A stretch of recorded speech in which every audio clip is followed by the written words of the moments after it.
آج کا ہمارا ٹاپک ہے قوموں کا باپ ابراہیم۔ میسوپوٹامیہ اور دوسرے ملکوں کے لوگ بہت سے دیوتاؤں پر ایمان رکھتے تھے۔ وہ سورج، چاند اور ستاروں کی پوجا کرتے تھے، لیکن ابراہیم ان سے مختلف تھا۔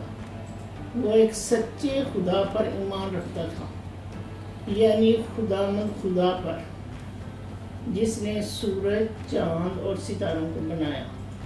اس نے ابراہیم سے کہا، اپنے گھر اور رشتہ داروں کو چھوڑ کر ایک دور دراز ملک میں جا۔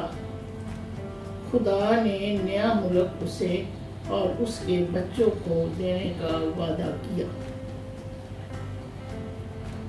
خدا نے ابراہیم سے کہا ہے۔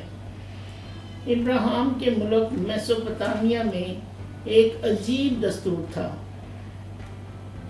کبھی کبھی لوگ اپنے بچوں کو دیوتاؤں کے لیے قربان کر دیتے تھے۔ وہ سمجھتے تھے کہ بچوں کی قربانی دیوتاؤں کے حضور اولاد کی نعمت کے لیے شکر گزاری ہے۔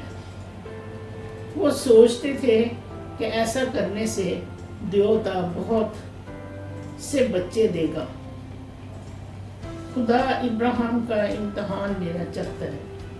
اس نے اسے بلایا اور کہا، میں جانتا ہوں کہ تو اپنے دانوں سے آسمان سے پکارا، ابراہیم، لڑکے کو قربان نہ کر، تجھے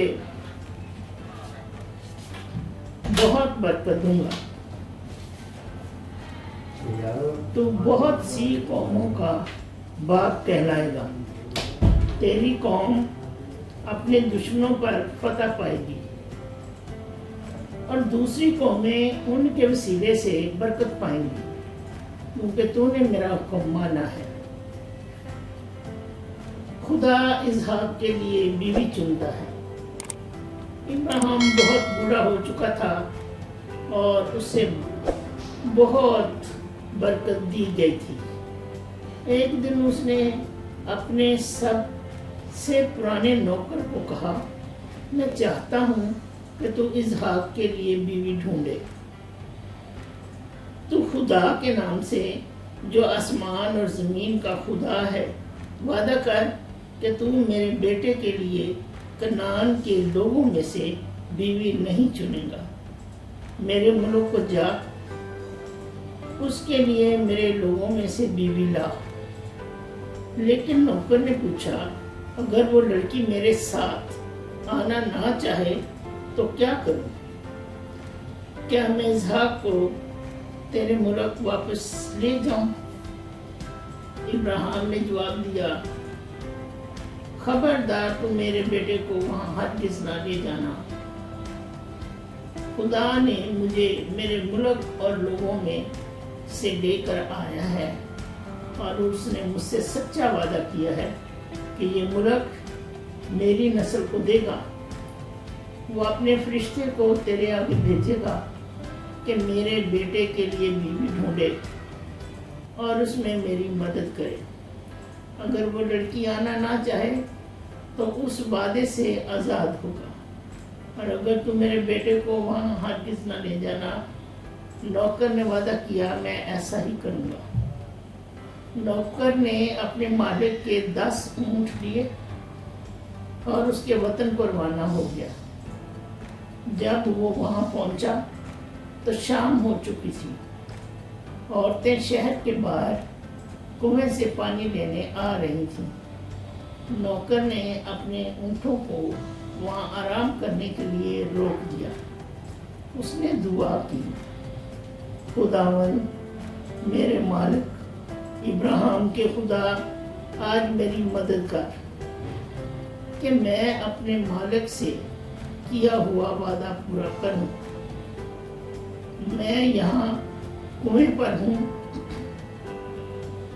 شہر کی جوان عورتیں پانی بھرنے آ رہی ہیں۔ میں ان سے ایک سے کہوں گا کہ مہربانی سے مجھے پانی پلا۔ اگر وہ کہے کہ تو بھی پانی پی اور تیرے اونٹ بھی پانی پیئیں، یہ وہی عورت ہوگی جو تو نے اپنے خادم اسحاق کے لیے چنی ہے۔ اگر ایسا ہوا تو میں جان لوں گا کہ تو نے میرے مالک سے کیا ہوا وعدہ پورا کیا ہے۔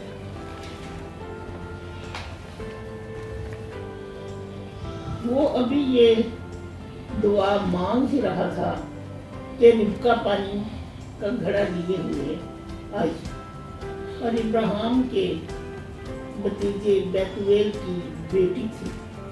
یہ لڑکی بہت خوبصورت تھی اور کنویں پر گئی، اور اس نے کنویں سے اپنا گھڑا بھرا اور واپس جانے کے لیے مڑی۔ ابراہیم کا نوکر اس کے پاس دوڑا ہوا آیا اور بولا، مہربانی سے مجھے پانی پلا۔ ربقا نے کہا، پیجیے جناب، جلدی سے اس کے لیے پانی انڈیلا۔ جب اس پانی پی لیا تو ربقا سے کہا، میں تیرے اونٹوں کے لیے بھی پانی لاؤں گی، اور جلد ہی اس نے تمام اونٹوں کو بھی پانی پلا دیا، اور چپ چاپ وہ اسے دیکھتا رہا کہ معلوم کرے کہ یہ وہی لڑکی ہے جو خدا نے اسحاق کے لیے چنی ہے۔ جب وہ پانی پلا چکی تو اس کے آدمی نے اسے سونے کی ایک نتھ اور 2 کڑے دیے۔ اس نے اس سے پوچھا کہ تو کس کی بیٹی ہے؟ تیرے باپ کے گھر میں میرے ٹھہرنے کے لیے جگہ ہے؟ اس نے جواب دیا، میرے باپ کا نام بیتویل ہے، ہمارے گھر میں اونٹوں کے لیے بہت سا بھوسا اور چارہ ہے، تم سب کے ٹھہرنے کے لیے کافی جگہ ہے۔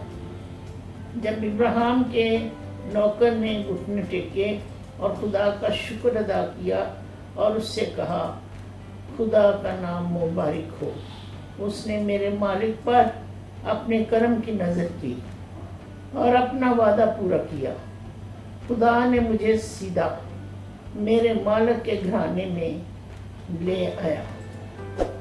تب ربقا نے دوڑ کر اپنے گھر میں سب حال سنا دیا۔ ابراہیم کے نوکر کو بڑی گرم جوشی سے خوش آمدید کہا گیا۔ اس نے ربقا کے خاندان کو ابراہیم اور اسحاق کے بارے میں بتایا، اور اس نے انہیں یہ بھی بتایا کہ میں کیوں آیا ہوں۔ اس نے اپنی دعاؤں کے بارے میں بھی بتایا۔ اس سے وہ جان گئے کہ سچ مچ خدا یہی چاہتا ہے کہ ربقا اور اسحاق کی بیوی ہو۔ انہوں نے ربقا کو ابراہیم کے نوکر کے ساتھ بھیج دیا تاکہ اس کی شادی اسحاق سے ہو جائے۔ آمین۔